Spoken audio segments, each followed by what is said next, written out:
એકવાર દ્વારકામાં દેવર્ષિ નારદ પધાર્યા. સત્યભામાને પોતાના સૌંદર્ય અને વૈભવનું ઘણું અભિમાન હતું. નારદજીએ તેમની આ પરીક્ષા લેવા માટે એક યુક્તિ કરી. તેમણે સત્યભામાને કહ્યું કે જો તેઓ ભગવાન કૃષ્ણને દાનમાં આપી દે અને પછી તેમને વજન જેટલી સંપત્તિ આપીને પાછા ખરીદે તો તેમનું સૌભાગ્ય અખંડ રહેશે.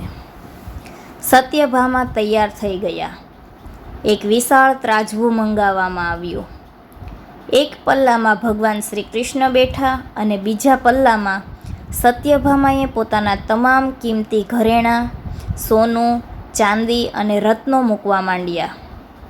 પણ નવાઈની વાત એ હતી કે આટલી સંપત્તિ મૂકવા છતાં કૃષ્ણનું પલ્લું જરાય હલ્યું નહીં. સત્યભામા ગભરાઈ ગયા. તેમનો બધો જ ખજાનો ખાલી થઈ ગયો, પણ ભગવાનનું પલ્લું હજુ પણ નમતું હતું.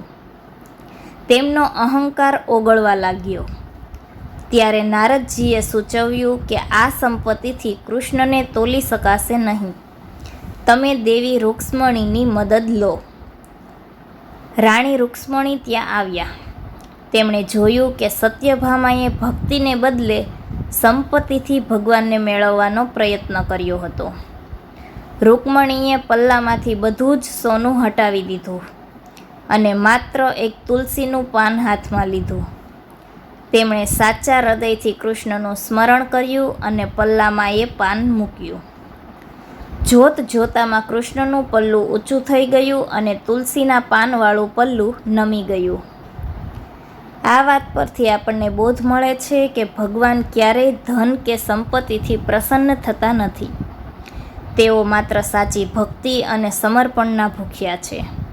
જ્યાં અહંકાર હોય છે ત્યાં ઈશ્વરનો વાસ હોતો નથી. નાની દેખાતી વસ્તુ પણ જો શ્રદ્ધાથી અર્પણ કરવામાં આવે તો તે દુનિયાના તમામ ખજાના કરતાં ભારે હોય છે.